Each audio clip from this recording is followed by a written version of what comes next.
Hello, this is Jason Matthews. I'm a retired law enforcement officer, and today I want you to watch this public domain, publicly released police body camera footage.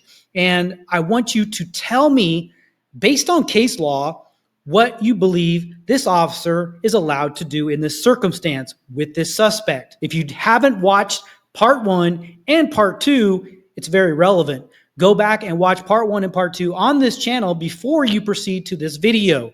But from a use of force perspective, I want you to watch this video and tell me in the comments below what you think this officer is allowed to do. Let's get started.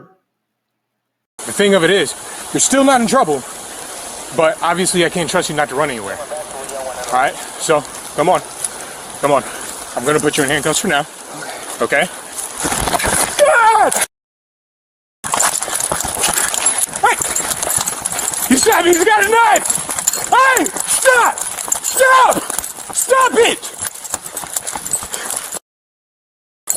Stop! Now, based on video 1 and video 2, has anything changed here?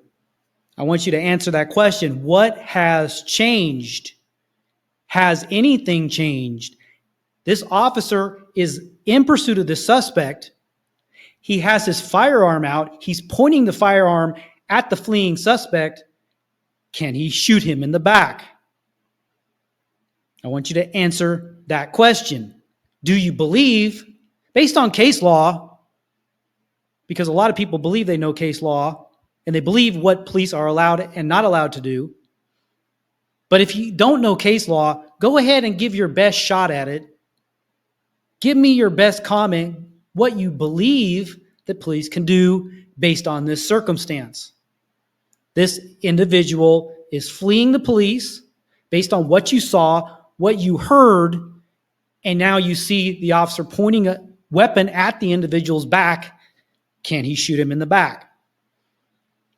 Again, this is a series because I'm showing you how I, as a law enforcement officer, before I retired, I was training law enforcement in use of force as a progression, as a series of revealing new information based on the circumstances. And again, a lot of these public domain videos, again, public domain means you can do whatever you want with these videos. You can slice them up, you can delete audio, you can do whatever you want with them, and they are released in different ways with different audios, with pieces taken out, pieces cut up so that you don't see the full incident, and then it's released to YouTube, especially on these YouTube shorts.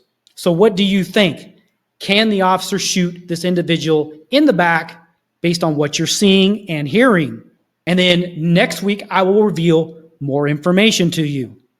Hit the subscribe button and ring the notification bell to be notified when the next video in this series is released, and I'll see you in the next video.